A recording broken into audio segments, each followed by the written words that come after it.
Hello, everybody. Today we are going to see the book Eat That Frog by Tracy. Tracy is the well-known business expert, right? In the last 2 decades, right? In the last 3 decades. So he's the expertise in business time management and has achievement, right? The law of achievement, right? He's the most incredible person that I have ever studied within a lot of times. And this book also too interesting. Just I need to give you 10 takeaways that you need to just understand for your life to better understand how you're gonna make it. Just prioritizing how you're gonna just do all the stuff effectively and increase your performance, right? The first one is prioritize tasks, right? The first takeaway is prioritizing your task. That means you have to focus on your most important task. That means the frog, right? First thing in the morning, as this will have the greatest impact on your success, right?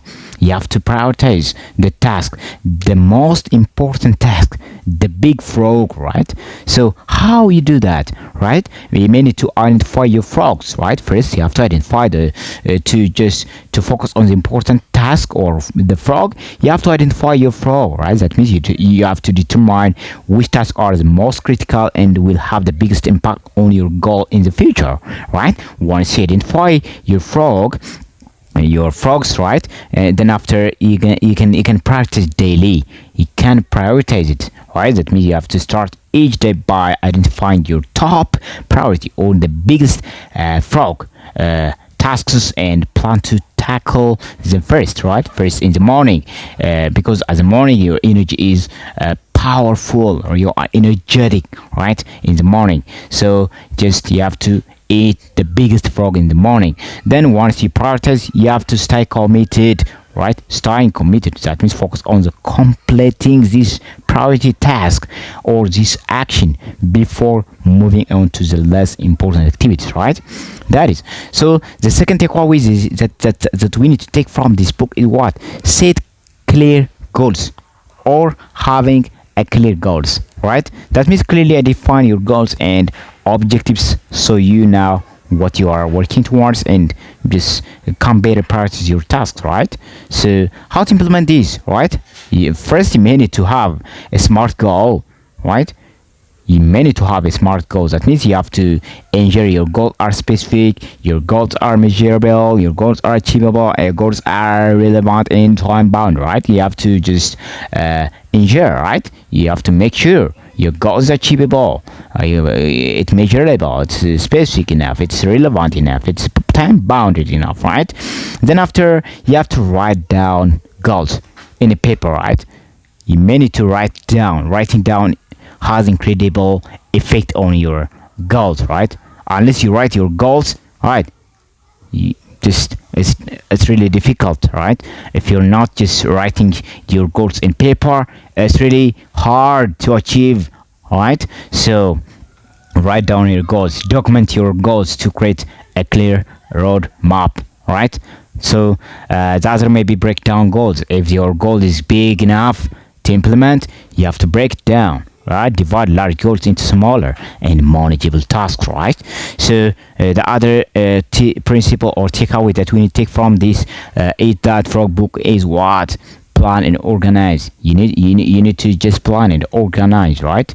So you have to create a to-do list or a not to-do list too, right? And plan your day in advance, right?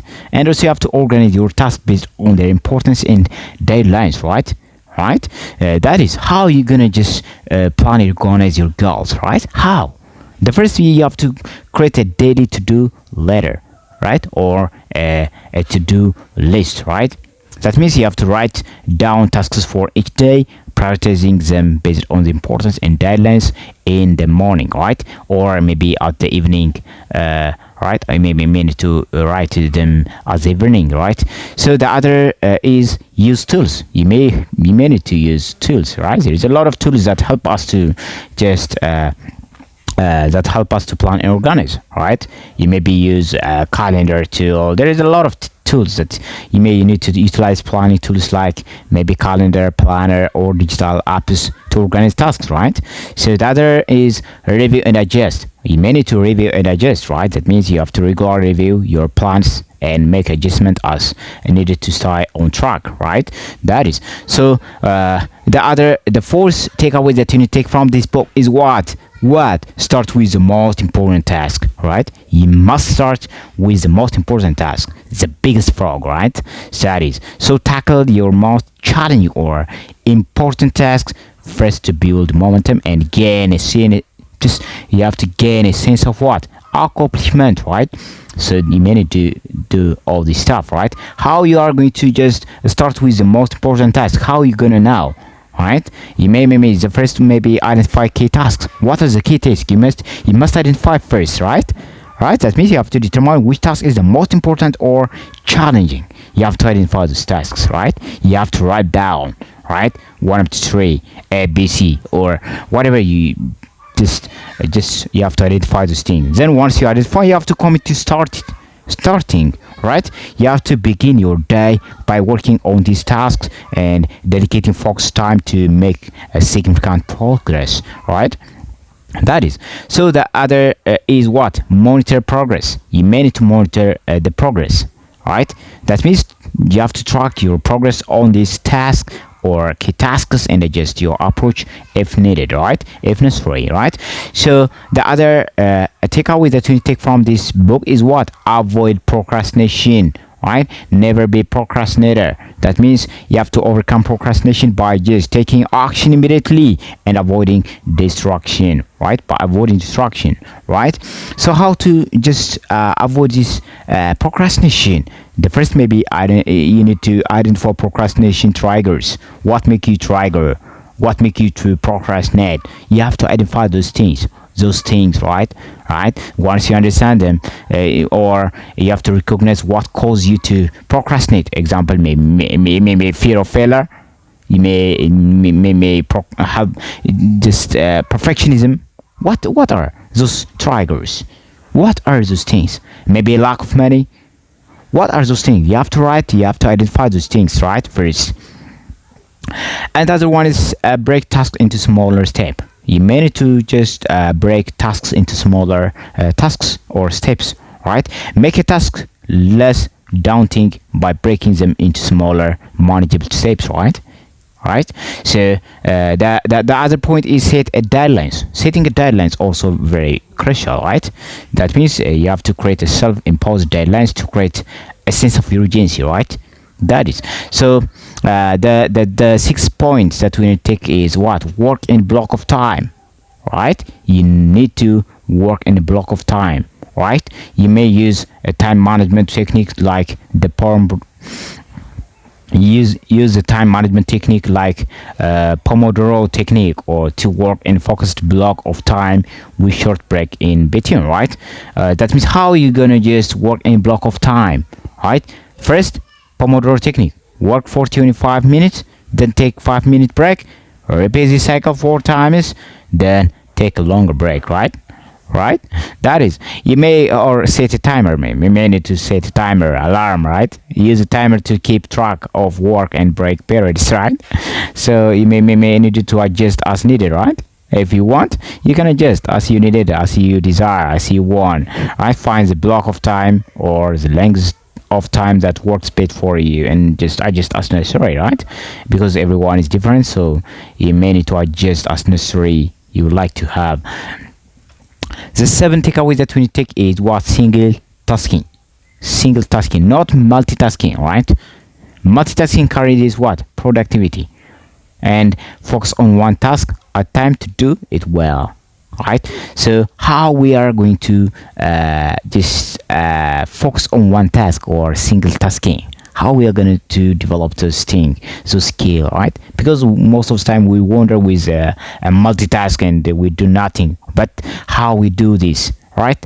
The first maybe eliminate distraction, right? By eliminate distraction, you need to eliminate distractions, right? You have to create a workspace free from distraction to focus on one task at a time, right? So the other maybe prioritize tasks. You may need to prioritize the task, right? You have to prioritize the tasks that focus on completing one task before moving on to the next, right? And the other maybe use task management tool. right? You may need to use a task management tool, right?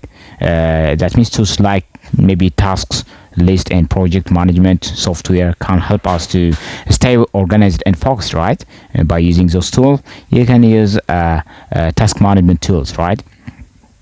The eighth principle that we need to use is practice the ABCD method. This is the easiest method, right?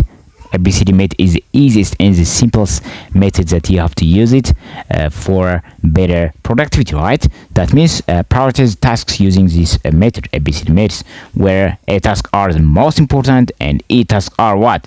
Eliminated, must be eliminated, alright? D tasks are what? Delegated, alright? B tasks are less important than A tasks. C tasks are less important than B tasks. Like this, you can this method, right?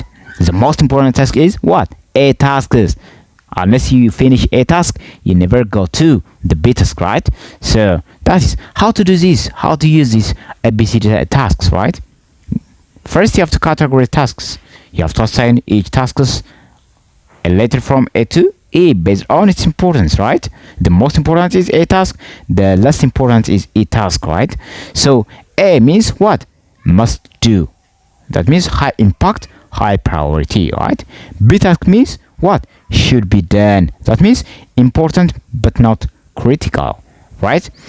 The other C task means what? Nice to do, but it's optional, low impact, low consequence, right? D task means delegate. It must be delegated. It needs to be delegated. Tasks that other can do, other people's can be do, right? Better than you, right? And E task means what? Eliminate, right? Eliminate. Eliminating the task, right? Tasks that does not what need to be done, right? You must eliminate those tasks that are distractions, right? And also focus on a task, prioritize and complete a task first. All right. Delegate or eliminate means identify tasks to delegate or eliminate to streamline your work load, right? So the 9 takeaways that we need to take from this book is what? Delegate when possible. When possible, delegate any tasks, right? Because you can do better at other tasks, right? So delegate tasks that others can do to free up your time for high value activities, right? We may need to do this. So how to implement this? How to implement, right? How to delegate our tasks to other people, because other people may not do well as we. So how we are going to delegate the tasks for other people? The first one is identify delegatable tasks. What are the tasks to be delegated? Yeah, you have to identify those tasks, right? You have to determine which tasks can be delegated to others, right? Yeah, and also you have to choose the right person, right? Choosing the right person also very important. That means you have to select someone capable and available to task on the task, right? And take on the task, right? And the other one is provide clear instruction to those people who you are going to delegate, right?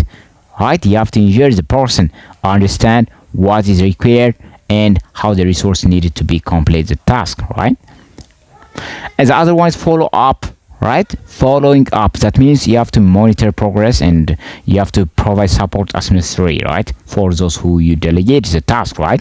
That's really important. So the last and the most important task, the most important takeaway that we take is what? Continuously improve, right? You have to regularly review and adjust your goals, priorities to stay on track and improve your productivity over time. How you are going to just continuously improve yourself, right? How? Right? The first may be regular reviewing, right? Schedule regular review of your goals, your tasks, and the progress that you are making, right? The other may be seeking feedback from others, right? You may need to just seek feedback from your friend, your employee, or any person, right? You have to obtain feedback from peers, maybe mentors or supervisors, to identify areas for improvement, right? What area to be improved. You get to understand this thing. And the other may be adjust planning as needed, right? You just be flexible and willing to adjust your plans and strategies based on the feedback and changing circumstances, right? That is, so by using these strategies you can increase your performance and productivity, right? And this is the most and incredible book, so you need to read it to become more productive and efficient in your work, in your area of just working, right? So I really recommend this book.